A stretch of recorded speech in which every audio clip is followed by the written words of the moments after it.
Olá, este é o Literatura Oral, podcast de leitura comentada e sugestões literárias. Eu sou Sabrina Siqueira, jornalista com doutorado em literatura. Hoje termino a leitura de Memórias Póstumas de Brás Cubas, romance de Machado de Assis, que está sendo a primeira leitura deste podcast. No último episódio, vimos que Brás havia se tornado deputado e que não realiza nada no cargo. Vimos também quem é o verdadeiro Cotrim. A narrativa menciona a epidemia de febre amarela, que nos remete a uma epidemia dessa doença acontecida no Rio de Janeiro, em 1850. E essa leitura dialoga com o período que estamos vivendo, que ontem, 8 de agosto de 2020, o Brasil passou a marca de 100 mil mortos por Covid. Minha solidariedade às famílias que sofreram perdas e a todos que vêm sofrendo durante essa pandemia, com mortes, com descaso das autoridades, com perdas de trabalho. O artigo 196 da Constituição Brasileira diz que a saúde é direito de todos e dever do Estado, garantido mediante políticas sociais e econômicas que visem a redução do risco de doença e de outros agravos e ao acesso universal e igualitário às ações e serviços para sua promoção, proteção e recuperação. Então, por qual motivo nós nos acomodamos com o desgoverno federal, que além de não zelar pela saúde pública, como é a sua obrigação, ainda minimiza a pandemia e reforça notícias falsas que acarretam mais confusão e mais mortes? Os políticos são funcionários públicos com obrigações para com o povo. Não são mitos ou entidades que possam fazer o que quiserem. Se um funcionário não cumpre seu dever e ainda prejudica aqueles que lhe concederam o cargo, é hora de trocar o funcionário e sua equipe. O número de mortes por Covid no Brasil é resultado da política adotada pelo desgoverno, pela falta de ações e pelas ações inadequadas desse desgoverno federal. Até quando vamos suportar isso? Me custou ler em voz alta no episódio 8 sobre a briga de galos que encanta o Damasceno. Não é por acaso que Machado de Assis decide que é essa personagem que será fã de briga de galos, porque o Damasceno é personagem com problemas de caráter e com falta de empatia. Ele é a favor da continuação da escravidão e preocupado com as aparências. Mesmo no funeral da filha, o que mais lhe entristece é o baixo número de convidados que compareceram. Machado associa o gosto pela exploração animal a personagem que reúne características negativas como uma forma de criticar essa ação. Aproveitando a deixa de Machado de Assis, manifesto todo o meu repúdio pela exploração animal e minha contrariedade pela venda de filhotes de gatos e cães, de forma a explorar as fêmeas. Quem quiser e puder ter um animal de estimação, que adote. Não compre um filhote para não reforçar esse comércio de dor e tristeza. Nosso episódio da leitura final de Memórias Póstumas está começando pesado. Fazer o quê? A proposta deste podcast é relacionar a leitura de literatura à nossa atualidade e às questões sociais pertinentes ao nosso tempo. Vamos terminar a leitura do romance, torcendo para que dias melhores venham de nossas ações conscientes e empáticas.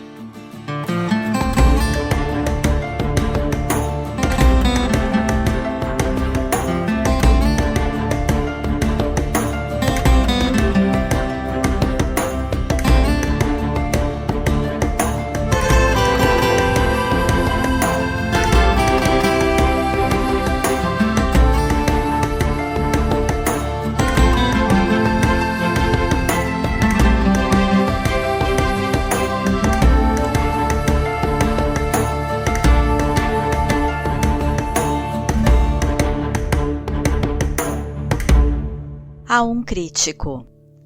Meu caro crítico, algumas páginas atrás, dizendo eu que tinha 50 anos, acrescentei: já se vai sentindo que o meu estilo não é tão lesto como nos primeiros dias. Talvez aches essa frase incompreensível, sabendo-se o meu atual estado, mas eu chamo a tua atenção para a sutileza daquele pensamento.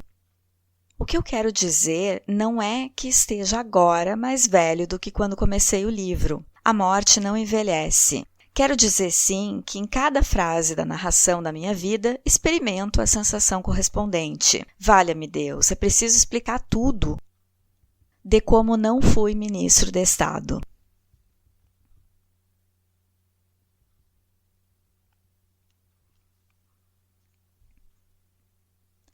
Que explica o anterior.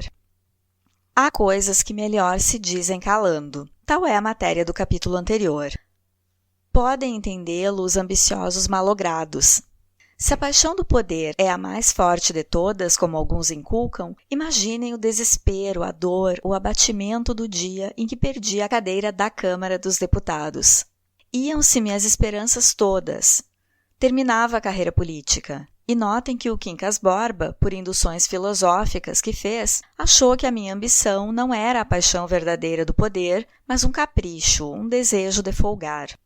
Na opinião dele, este sentimento, não sendo mais profundo que o outro, amofina muito mais, porque orça pelo amor que as mulheres têm às rendas e toucados. Um Cromwell ou um Bonaparte, acrescentava ele, por isso mesmo que os queima a paixão do poder. Lá chegam a fina força ou pela escada da direita ou pela da esquerda. Não era assim o meu sentimento. Este, não tendo em si a mesma força, não tem a mesma certeza do resultado, e daí a maior aflição, o maior desencanto, a maior tristeza. O meu sentimento, segundo o humanitismo... Vai para o diabo com teu humanitismo, interrompi-o. Estou farto de filosofias que me não levam a coisa nenhuma. A dureza da interrupção, tratando-se de tamanho filósofo, equivalia a um desacato. Mas ele próprio desculpou a irritação com que lhe falei. Trouxeram-nos café. Era 1h da tarde. Estávamos na minha sala de estudo, uma bela sala, que dava para o fundo da chácara. Bons livros, objetos d'arte, um Voltaire entre eles, um Voltaire de bronze, que nessa ocasião parecia acentuar o risinho de sarcasmo com que me olhava o ladrão. Cadeiras excelentes. Fora o sol, um grande sol que o Quincas Borba, não sei se por chalaça ou poesia, chamou um dos ministros da natureza. Corria um vento fresco, o céu estava azul. De cada janela, eram 3, pendia uma gaiola com pássaros que chiureavam as óperas rústicas. Tudo tinha a aparência de uma conspiração das coisas contra o homem. E conquanto eu estivesse na minha sala, olhando para a minha chácara, sentado na minha cadeira, ouvindo os meus pássaros, ao pé dos meus livros, alumiado pelo meu sol, não chegava a curar-me das saudades daquela outra cadeira, que não era minha. Os cães. Mas enfim, que pretendes fazer agora? Perguntou-me Quincas Borba, indo pôr a xícara vazia no parapeito de uma das janelas. Não sei, vou meter-me na Tijuca, fugir aos homens.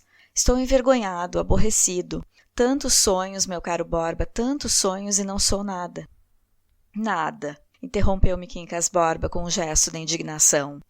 Para distrair-me, convidou-me a sair. Saímos para os lados do Engenho Velho. Íamos a pé filosofando as coisas. Nunca me há de esquecer o benefício desse passeio. A palavra daquele grande homem era o cordial da sabedoria. Disse-me ele que eu não podia fugir ao combate. Se me fechavam a tribuna, cumpria-me abrir um jornal. Chegou a usar uma expressão menos elevada, mostrando assim que a língua filosófica podia, uma vez ou outra, retemperar-se no calão do povo. Funda um jornal, disse-me ele, e desmancha toda essa igrejinha. Magnífica ideia, vou fundar um jornal, vou escachá-los, vou lutar. Podes escachá-los ou não, o essencial é que lutes. Vida é luta, vida sem luta é um mar morto no centro do organismo universal. Daí a pouco demos com uma briga de cães, fato que aos olhos de um homem vulgar não teria valor. Quincas Borba fez-me parar e observar os cães, eram 2. Notou que ao pé deles estava um osso, motivo da guerra, e não deixou de chamar minha atenção para a circunstância de que o osso não tinha carne. Um simples osso nu. Os cães mordiam-se, rosnavam, com um furor nos olhos. Quincas Borba meteu a bengala debaixo do braço e parecia em êxtase. Que belo que é isto, dizia ele de quando em quando.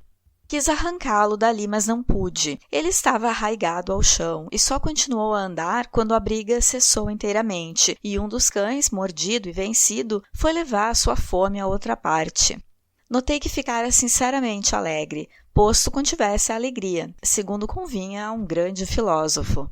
Fez-me observar a beleza do espetáculo, relembrou o objeto da luta, concluiu que os cães tinham fome, mas a privação do alimento era nada para os efeitos gerais da filosofia. Nem deixou de recordar que em algumas partes do globo o espetáculo mais é grandioso. As criaturas humanas é que disputam aos cães os ossos e outros manjares menos apetecíveis. Luta que se complica muito porque entra em ação a inteligência do homem, com todo o acúmulo de sagacidade que lhe deram os séculos, etc. O pedido secreto. Quanta coisa no minuete, como dizia o outro. Quanta coisa numa briga de cães, mas eu não era um discípulo servil ou medroso que deixasse de fazer uma ou outra objeção adequada. Andando, disse-lhe que tinha uma dúvida. Não estava bem certo da vantagem de disputar a comida aos cães. Ele respondeu-me com excepcional brandura. Disputá-la aos outros homens é mais lógico, porque a condição dos contendores é a mesma, e leva o osso o que for o mais forte. Mas por que não será um espetáculo grandioso disputá-lo aos cães? Voluntariamente comem-se gafanhotos como o precursor, ou coisa pior como Ezequiel. Logo, o ruim é comível. Resta saber se é mais digno do homem disputá-lo por virtude de uma necessidade natural ou preferi-lo para obedecer a uma exaltação religiosa, isto é, modificável, ao passo que a fome é eterna, como a vida e como a morte. Estávamos à porta de casa. Deram-me uma carta dizendo que vinha de uma senhora. Entramos e o Quincas Borba, com a discrição própria de um filósofo, foi ler a lombada dos livros de uma estante, enquanto eu lia a carta, que era de Virgília. Meu bom amigo, Dona Plácida está muito mal. Peço-lhe o favor de fazer alguma coisa por ela. Mora no Beco das Escadinhas. Veja se alcança a metê-la na misericórdia. Não era a letra fina e correta de Virgília, mas grossa e desigual. O V da assinatura não passava de um rabisco sem intenção alfabética, de maneira que, se a carta aparecesse, era muito difícil atribuir-lhe a autoria. Virei e revirei o papel. Pobre Dona Plácida, mas eu tinha-lhe deixado os 5 contos da praia de Botafogo e não podia compreender que... Vais compreender, disse Quincas Borba, tirando um livro da estante. O quê? Perguntei espantado. Vais compreender que eu só te disse a verdade. Pascal é um dos meus avós espirituais, e conquanto a minha filosofia valha mais que a dele, não posso negar que era um grande homem. Ora, que diz ele nessa página? E, chapéu na cabeça, bengala sobraçada, apontava o lugar com o dedo. Que diz ele? Diz que o homem tem uma grande vantagem sobre o resto do universo. Sabe que morre, ao passo que o universo ignora-o absolutamente. Vês? Logo, o homem que disputa o osso a um cão tem sobre este a grande vantagem de saber que tem fome. E é isto que torna grandiosa a luta, como eu dizia. Sabe que morre. Sabe que morre é uma expressão profunda. Creio, todavia, que é mais profunda a minha expressão. Sabe que tem fome. Porquanto o fato da fome limita, por assim dizer, o entendimento humano. A consciência da extinção dura um breve instante e acaba para nunca mais, ao passo que a fome tem a vantagem de voltar, de prolongar o estado consciente. Parece-me, se não vai nisso alguma imodéstia, que a fórmula de Pascal é inferior à minha, sem todavia deixar de ser um grande pensamento, e Pascal um grande homem. Não vou. Enquanto ele restituía o livro à estante, relia eu o bilhete. Ao jantar, vendo que eu falava pouco, mastigava sem acabar de engolir. Fitava o canto da sala, a ponta da mesa, um prato, uma cadeira, uma mosca invisível. Disse-me ele: tens alguma coisa. Aposto que foi aquela carta. Foi. Realmente sentia-me aborrecido, incomodado com o pedido de Virgília. Tinha dado a Dona Plácida 5 contos de réis. Duvido muito que ninguém fosse mais generoso do que eu, nem tanto. 5 contos? E que fizera deles? Naturalmente botou-os fora, comeu-os em grandes festas, e agora toca para a misericórdia e eu que a leve. Morre-se em qualquer parte. Acresce que eu não sabia ou não me lembrava do tal Beco das Escadinhas. Mas pelo nome parecia-me algum recanto estreito e escuro da cidade. Tinha de lá ir, chamar a atenção dos vizinhos, bater a porta, etc. Que maçada! Não vou. Utilidade relativa. Mas à noite, que é boa conselheira, ponderou que a cortesia mandava obedecer aos desejos da minha antiga dama. Letras vencidas, urge pagá-las, disse eu ao levantar-me. Depois do almoço, fui à casa de Dona Plácida. Achei um molho de ossos envolto em molambos, estendido sobre um catre velho e nauseabundo. Dei-lhe algum dinheiro. No dia seguinte, fila transportar para a Misericórdia, onde ela morreu uma semana depois. Minto, amanheceu morta. Saiu da vida às escondidas, tal qual entrara. Outra vez perguntei a mim mesmo, como no capítulo 125, se era para isto que o sacristão da Sé e a doceira trouxeram Dona Plácida à luz, num momento de simpatia específica. Mas adverti logo que, se não fosse Dona Plácida, talvez os meus amores com Virgília tivessem sido interrompidos, ou imediatamente quebrados, em plena efervescência.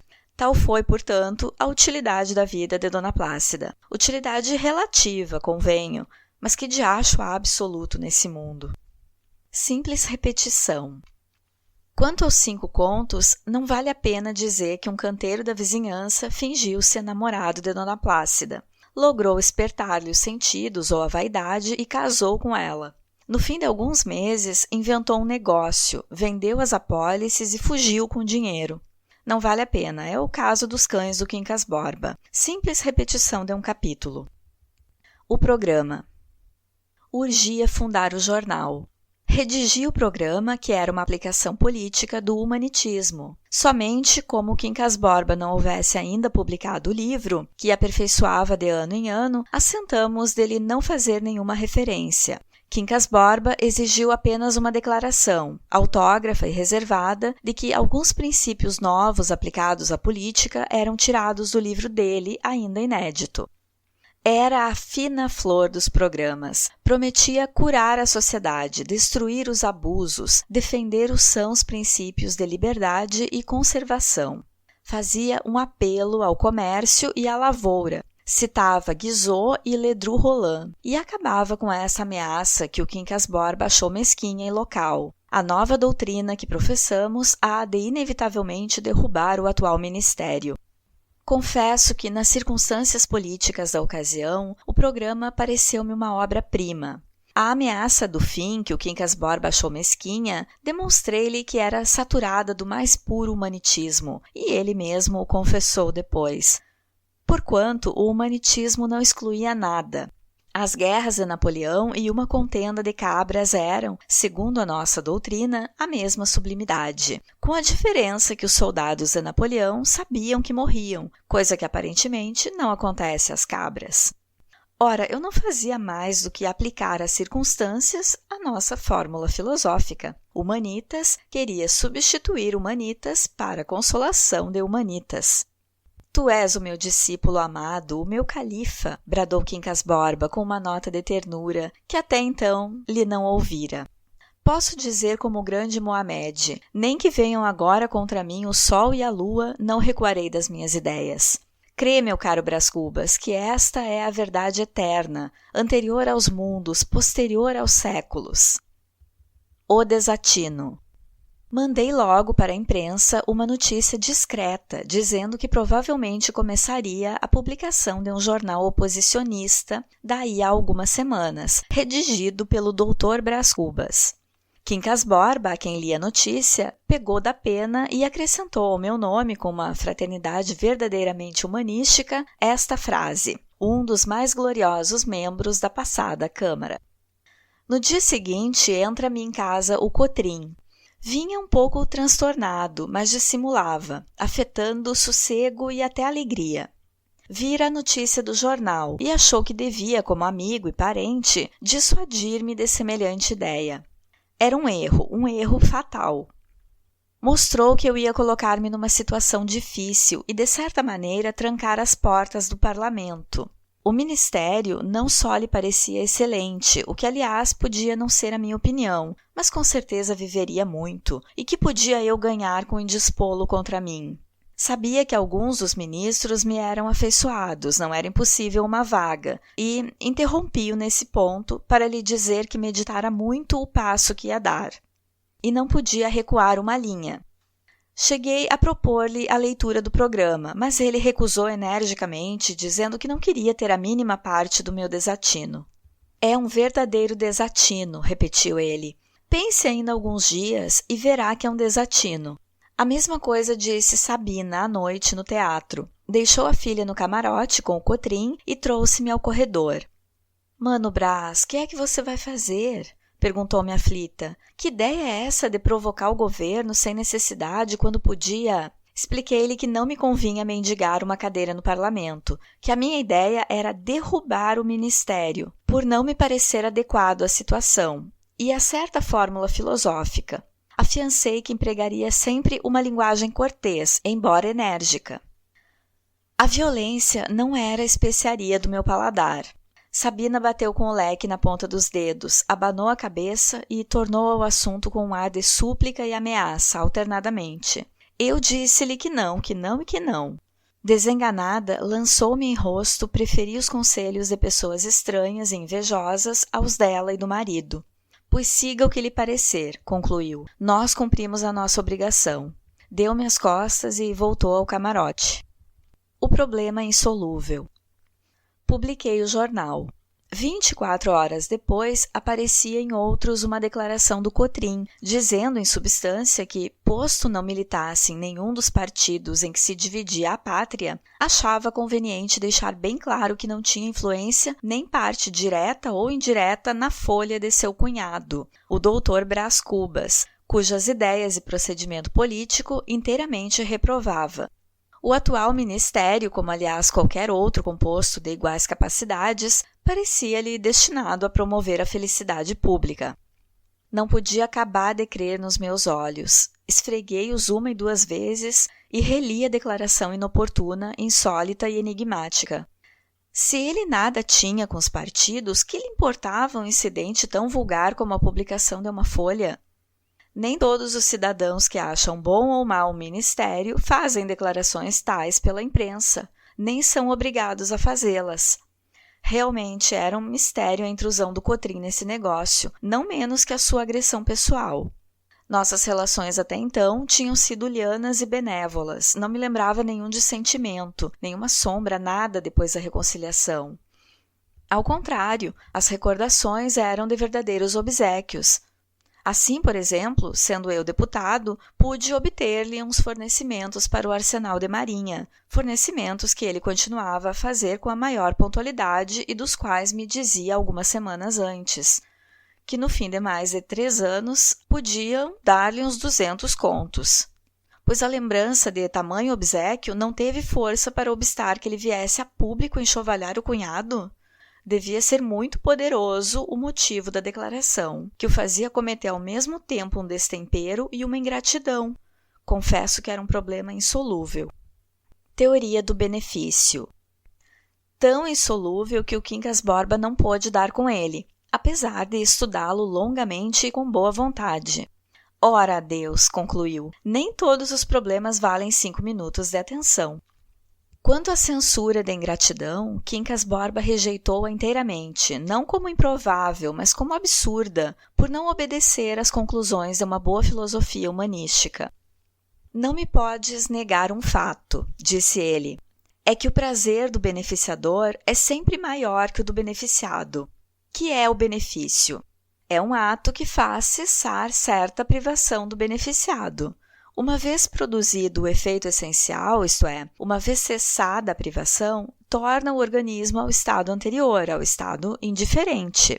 Supõe que tens apertado em demasia o cós das calças. Para fazer cessar o incômodo, desabotoas o cós, respiras, saboreias um instante de gozo. O organismo torna a indiferença, e não te lembras dos teus dedos que praticaram o ato. Não havendo nada que perdure, é natural que a memória se esvaeça, porque ela não é uma planta aérea, precisa de chão. A esperança de outros favores, é certo, conserva sempre no beneficiado a lembrança do primeiro, Mas este fato, aliás, um dos mais sublimes que a filosofia pode achar em seu caminho, explica-se pela memória da privação, ou, usando de outra fórmula, pela privação continuada da memória, que repercute a dor passada e aconselha a precaução do remédio oportuno. Não digo que, ainda sem esta circunstância, não aconteça algumas vezes persistir a memória do obséquio, acompanhada de certa afeição mais ou menos intensa, mas são verdadeiras aberrações, sem nenhum valor aos olhos de um filósofo. Mas, repliquei eu, se nenhuma razão há para que perdure a memória do obséquio no obsequiado, menos há de haver em relação ao obsequiador. Quisera que me explicasses este ponto. Não se explica o que é de sua natureza evidente, retorquiu Quincas Borba, mas eu direi alguma coisa a mais. A persistência do benefício na memória de quem o exerce explica-se pela natureza mesma do benefício e seus efeitos. Primeiramente, há o sentimento de uma boa ação e, dedutivamente, a consciência de que somos capazes de boas ações. Em segundo lugar, recebe-se uma convicção de superioridade sobre outra criatura, superioridade no estado e nos meios. E esta é uma das coisas mais legitimamente agradáveis, segundo as melhores opiniões, ao organismo humano. Erasmo, que no seu elogio da sandice escreveu algumas coisas boas, chamou a atenção para a complacência com que dois burros se coçam um ao outro. Estou longe de rejeitar essa observação de Erasmo, mas direi o que ele não disse, a saber que se um dos burros coçar melhor o outro, esse há de ter nos olhos algum indício especial de satisfação.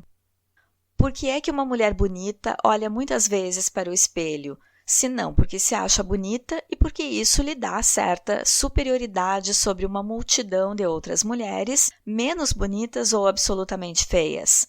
A consciência é a mesma coisa. Remira-se a miúdo quando se acha bela. Nem o remorso é outra coisa mais do que o trejeito de uma consciência que se vê hedionda.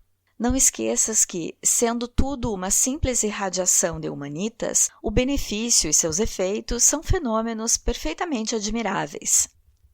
Rotação e translação. Há em cada empresa, afeição ou idade, um ciclo inteiro da vida humana. O primeiro número do meu jornal encheu-me a alma de uma vasta aurora, coroou-me de verduras, restituiu-me a lepidez da mocidade. 6 meses depois batia a hora da velhice, e daí a 2 semanas a da morte, que foi clandestina, como a de Dona Plácida. No dia em que o jornal amanheceu morto, respirei como um homem que vem de longo caminho. De modo que, se eu disser que a vida humana nutre de si mesma outras vidas, mais ou menos efêmeras, como o corpo alimenta os seus parasitas, creio não dizer uma coisa inteiramente absurda. Mas para não arriscar essa figura menos nítida e adequada, prefiro uma imagem astronômica. O homem executa à roda do grande mistério um movimento duplo de rotação e translação. Tem os seus dias, desiguais como os de Júpiter, e deles compõe o seu ano mais ou menos longo. No momento em que eu terminava o meu movimento de rotação, concluía Lobo Neves o seu movimento de translação. Morria com o pé na escada ministerial. Correu ao menos durante algumas semanas que ele ia ser ministro, e pois que o boato me encheu de muita irritação e inveja, não é impossível que a notícia da morte me deixasse alguma tranquilidade, alívio e 1 ou 2 minutos de prazer. Prazer é muito, mas é verdade. Juro aos céus que é a pura verdade. Fui ao enterro. Na sala mortuária achei Virgília ao pé do féretro, a soluçar. Quando levantou a cabeça, vi que chorava deveras.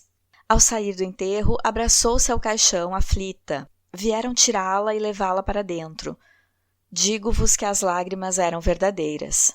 Eu fui ao cemitério e, para dizer tudo, não tinha muita vontade de falar. Levava uma pedra na garganta ou na consciência.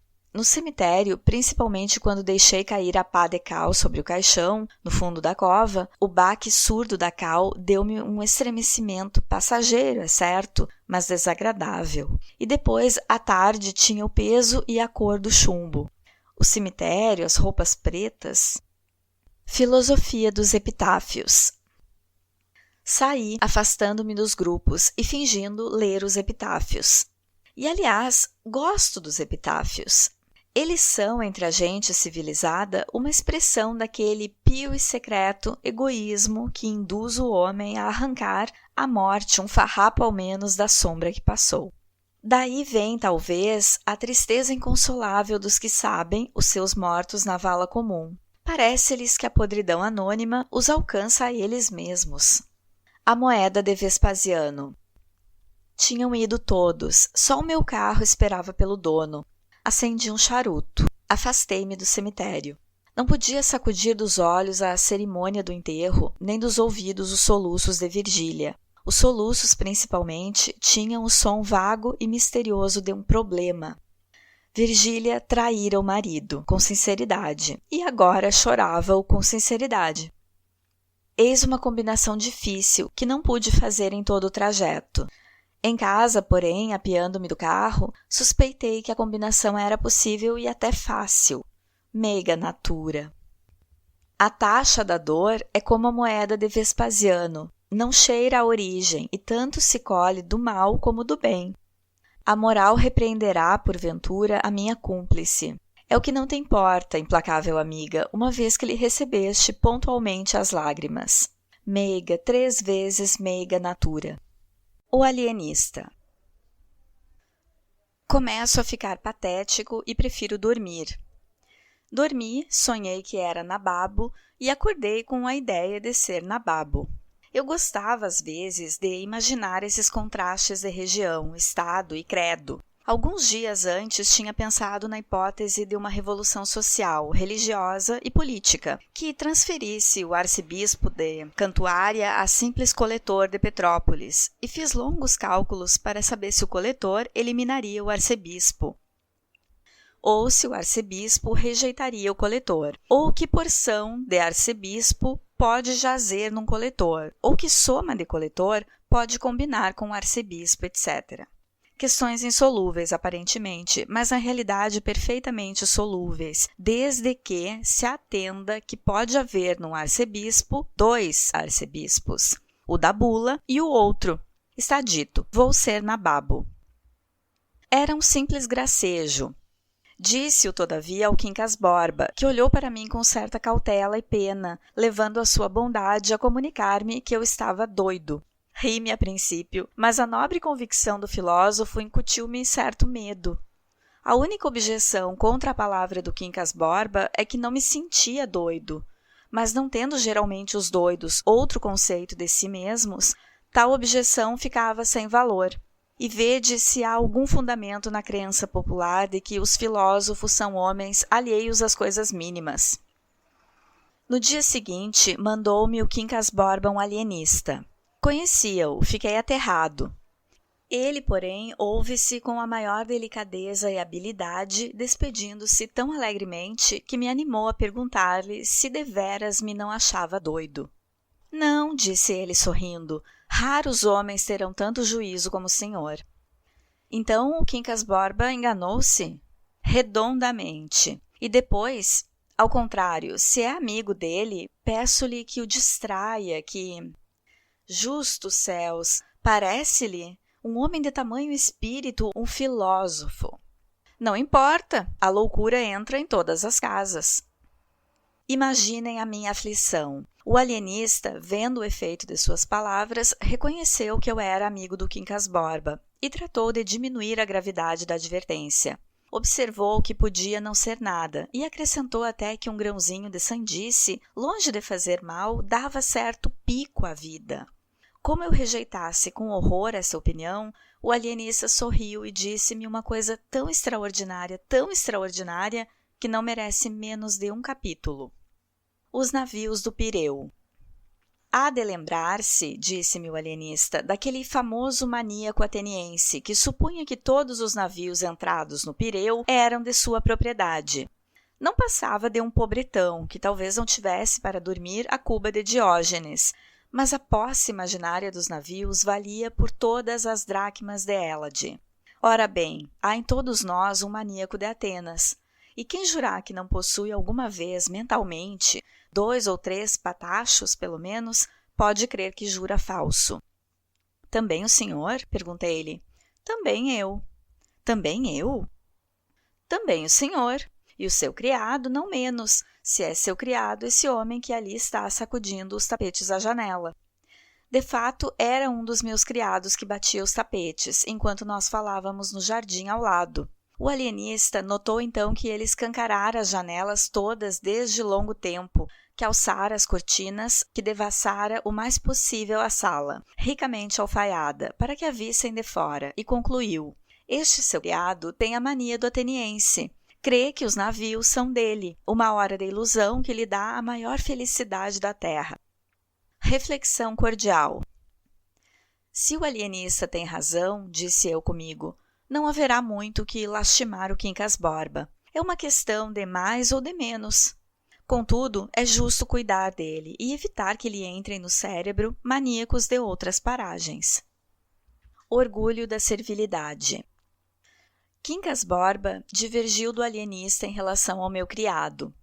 Pode-se, por imagem, disse ele, atribuir ao teu criado a mania do ateniense, mas imagens não são ideias nem observações tomadas à natureza. O que o teu criado tem é um sentimento nobre e perfeitamente regido pelas leis do humanitismo.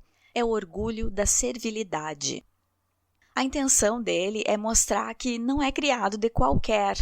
Depois chamou a minha atenção para os cocheiros de casa grande, mais empertigados que o amo, para os criados de hotel, cuja solicitude obedece às variações sociais da freguesia, etc. E concluiu que era tudo a expressão daquele sentimento delicado e nobre. Prova cabal de que muitas vezes o homem, ainda a engraxar botas, é sublime. Fase brilhante. Sublime és tu, bradei eu, lançando-lhe os braços ao pescoço. Com efeito, era impossível crer que um homem tão profundo chegasse à demência. Foi o que lhe disse após o meu abraço, denunciando-lhe a suspeita do alienista. Não posso descrever a impressão que lhe fez a denúncia. Lembra-me que ele estremeceu e ficou muito pálido. Foi por esse tempo que eu me reconciliei outra vez com o Cotrim, sem chegar a saber a causa do dissentimento. Reconciliação oportuna, porque a solidão pesava-me, e a vida era para mim a pior das fadigas, que é a fadiga sem trabalho. Pouco depois, fui convidado por ele a filiar-me numa ordem terceira, o que eu não fiz sem consultar o Quincas Borba. Vai se queres, disse-me este, mas temporariamente. Eu trato de anexar à minha filosofia uma parte dogmática e litúrgica. O humanitismo há de ser também uma religião, a do futuro, a única verdadeira.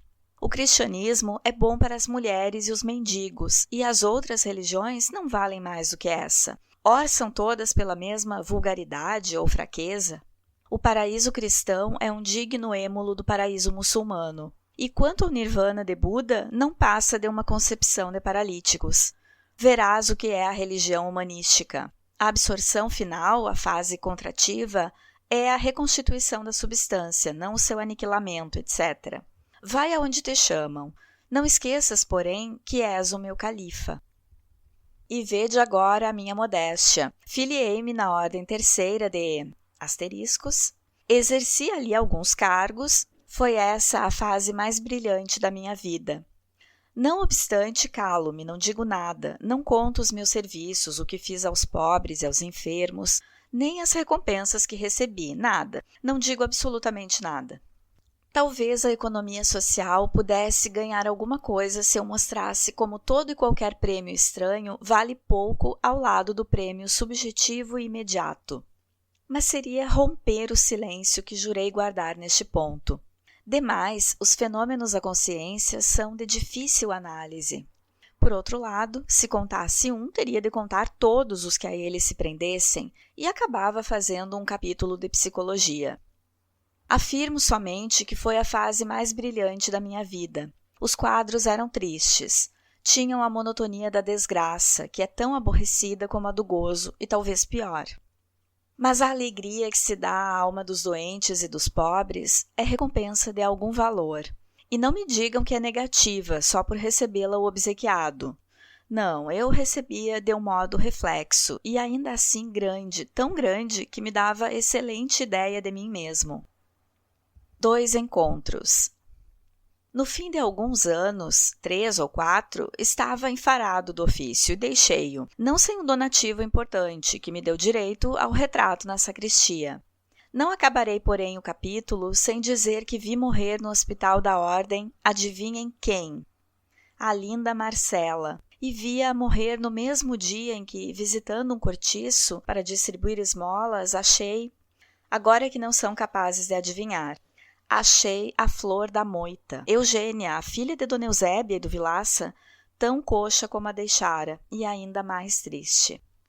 Esta, ao reconhecer-me, ficou pálida e baixou os olhos, mas foi obra de um instante. Ergueu logo a cabeça e fitou-me com muita dignidade. Compreendi que não receberia esmolas da minha algibeira e estendi-lhe a mão como faria a esposa de um capitalista. Cortejou-me e fechou-se no cubículo. Nunca mais a vi. Não soube nada da vida dela, nem se a mãe era morta, nem que desastre a trouxera a tamanha miséria. Sei que continuava coxa e triste. Foi com essa impressão profunda que cheguei ao hospital, onde Marcela entrara na véspera e onde a vi expirar meia hora depois. Feia, magra, decrépita. Semidemência.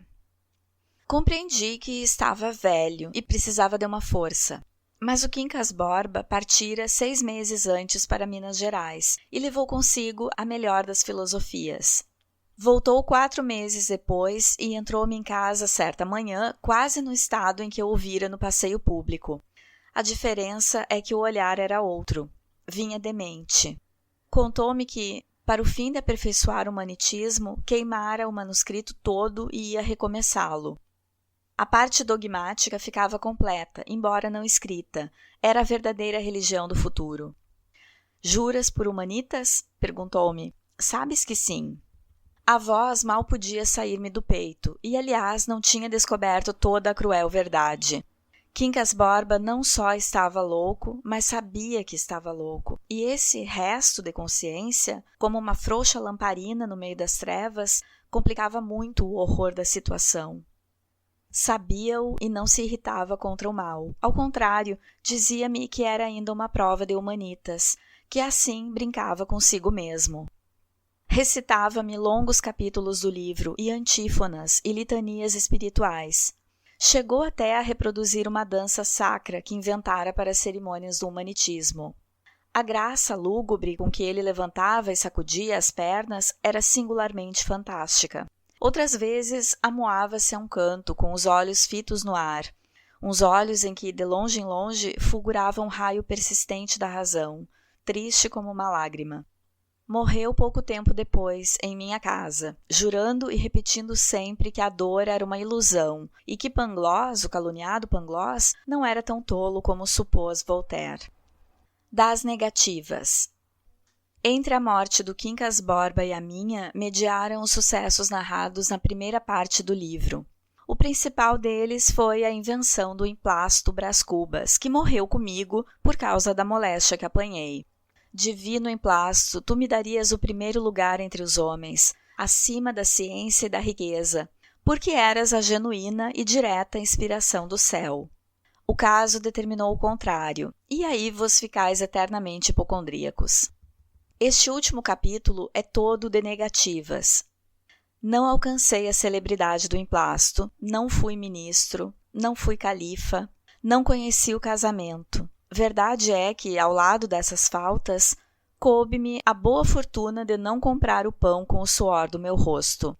Mas não padeci a morte de Dona Plácida, nem a semidemência do Quincas Borba.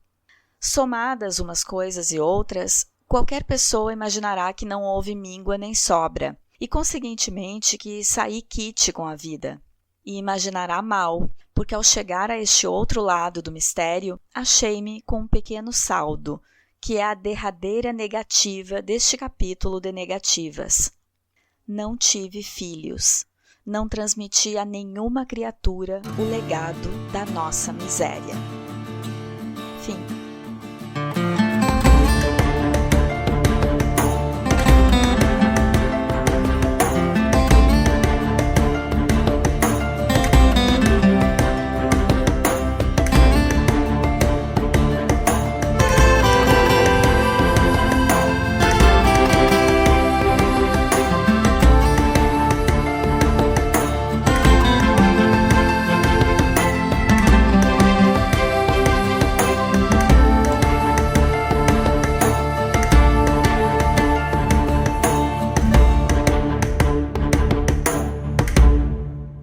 leitura de hoje, finalizei Memórias Póstumas de Brás Cubas, de Machado de Assis. Neste episódio, vimos que Brás não realiza sua aspiração de ter uma carreira política, de chegar a ministro. Na verdade, Brás não realiza absolutamente nada na vida. Não foi pai, uma vontade que por 2 vezes alimentou, não deixou sua marca em nenhuma realização profissional e ainda teve de amargar as lágrimas sinceras de Virgília no funeral do marido, dando a entender que ele, que foi seu amante, ocupou sempre uma posição secundária na vida da mulher. Brás funda um jornal oposicionista quando vê perdida a carreira política. O jornal não é ideia dele, claro, é do Quincas Borba e dura mais ou menos uns 6 meses. Brás não entende que o Cotrim é um puxa-saco das autoridades, seja do governo que for, e considera como um problema insolúvel a manifestação do cunhado, contrário à sua folha oposicionista. Quer dizer, além de medíocre, Brás é um pouco ingênuo. Machado abre e fecha este romance flertando com a loucura, que já vimos que é um dos temas preferidos do autor. Memórias Póstumas inicia com a alucinação de Brás antes de morrer e na leitura de hoje temos um capítulo chamado O Alienista, que também é o título de um conto do Machado, publicado em 1882. Mais uma vez, dentro desse romance, Machado explora a ideia da sandice como uma invasora de casas, ou de corpos, uma convidada inoportuna que se aloja e vai ficando. Hoje vimos que ela toma conta da mente do Quincas Borba, tendo deixado um cantinho para a razão brilhar pelos olhos da personagem, o que torna o quadro ainda mais triste. E o narrador Brás também tem uns lampejos de loucura. Já tínhamos visto que ele é dado a alucinações, mas na leitura de hoje vimos que um belo dia ele decide fazer de si um nababo. E essa é outra palavra que me levou à pesquisa, porque eu nunca tinha ouvido falar. Nababo é um príncipe ou governador de província na Índia muçulmana entre os séculos XVI e XIX, ou um europeu que ocupava posição importante e enriquecia na Índia. Quer dizer, num ou no outro caso, não é algo que o Brás Cubas pudesse vir a se tornar. E Machado também repete algumas referências à razão, porque ele cita algumas vezes Pangloss, que foi uma personagem de Voltaire, e cita também o filósofo do Iluminismo, que foi justamente um movimento cultural acontecido na Europa, desde o Renascimento até o século XVIII, que ficou conhecido pela valorização da razão. O Iluminismo coloca a razão como a principal fonte de autoridade e legitimidade e, de certa forma, desbanca a sandice que dominava as ideias anteriormente, quando religião e política estavam interligadas e o mundo era assolado por ignorância, superstições e por aí vai. Acho que podia rolar uma segunda onda de iluminismo para nós aqui no Brasil em 2020, porque estamos mergulhados em ignorância, charlatanismo, política mancomunada com religião, coisa triste. Como é que a gente foi andar para trás desse jeito? Mas e o Pangloss, que aparece em Memórias Póstumas? Que o Quincas Borba diz que não era tão tolo como presumiu Voltaire. Pangloss é uma criação de Voltaire, é personagem de uma novela chamada Cândido ou O Otimismo, de 1759. Do jeito que o Quincas fala, parece que Pangloss e Voltaire estão em condições de igualdade, mas um é personagem fictício e o outro é pessoa humana, figura pública. A novela narra a história de um jovem, Cândido, que vive em um paraíso edênico e recebe ensinamentos de otimismo de seu mentor, o Pangloss. A obra relata a abrupta interrupção desse estilo de vida quando Cândido se desilude ao testemunhar e experimentar eminentes dificuldades no mundo. Voltaire conclui a obra, se não rejeitando o otimismo de Pangloss, que dizia que tudo vai pelo melhor, no melhor dos mundos possíveis, ao menos substituindo esse otimismo por um preceito enigmático, porque a novela termina com Cândido respondendo que devemos cultivar nosso jardim. Ou seja, uma obra adequada aos preceitos do iluminismo, primando pela razão e pela ação, ao invés da esperança vã, movida só pela fé e pela superstição. A novela Cândido foi censurada e proibida por conter blasfêmia religiosa, por questionar as formas como se faziam política e por algo que foi entendido na época como hostilidade, que na narrativa estaria encoberta por um véu de suposta ingenuidade. Considerada depois uma obra de inteligência afiada e fiel no retrato da condição humana, influenciou vários autores em seus clássicos, como 1984, de Orwell, de 1948, O Admirável Mundo Novo, de Huxley, de 1932, e o nosso Machado de Assis, que teria se inspirado em Cândido para pelo menos 2 romances, Memórias Póstumas de Brás Cubas, de 1881, e Quincas Borba, de 1891. A novela de Voltaire foi adaptada para a ópera e no cinema brasileiro pelo cineasta Amácio Mazzaropi, no filme Candinho. E recentemente, o filme do Mazzaropi serviu de inspiração a uma novela televisiva, Eta Mundo Bom, de Valcir Carrasco. O título é uma referência ao otimismo, abordado lá na obra original. O protagonista na novela de Carrasco também se chama Cândido, ou Candinho, e a personagem que alude ao mentor Pangloss, o otimista, é vivida por Marco Nanini, que passa a Candinho as noções de otimismo, dizendo que tudo de ruim que acontece na vida é para melhorar. Talvez tu nem imaginasse, né? Mas essa novela tem influência no Voltaire, filósofo francês do Iluminismo. Às vezes a gente pode achar que a literatura é algo distante e hermético e mal sabe que uma obra do cânone ocidental, escrita por Voltaire, está logo ali, adaptada na telenovela das 18 horas da TV aberta. É pena que eles não explicam a origem da obra, né, para as pessoas terem vontade de ir ler o original. Eu não sou de assistir novela, mas acho que não falaram sobre isso. Falaram? Ironicamente, Brás tem um Voltaire de bronze entre os objetos de arte da biblioteca, onde ele conversa com o Quincas, e o Voltaire dele tem um risinho de sarcasmo. Machado encerra Memórias Póstumas com o famoso capítulo das negativas, em que Brás conclui que saiu da vida zerado, porque não realizou nada, mas pelo menos não foi miserável, como muitos que nascem para passar trabalho. Depois de morto, contudo, ele pondera que morreu em vantagem, já que não teve filhos, e assim não deixou a ninguém o legado da miséria humana. E o romance encerra com essa visada pessimista da nossa existência, enquanto seres humanos. Mas, se tratando da opinião de Brás, personagem que sempre se julgou grande, sem nunca ter sido nada, é uma opinião a ser relativizada. Eu lembro que toda a obra de Machado de Assis está em domínio público. Vocês podem acessar todos os romances e contos da fase do romantismo e da fase do realismo. Os arquivos estão disponíveis no site do domínio público www.dominiopublico.gov.br. Esse gov é GOV, de governo. No próximo episódio do Literatura Oral, inicio uma nova leitura. Fiquem bem, se puderem, fiquem em casa realizando alguma ação de oposição ao governo federal. Grande abraço!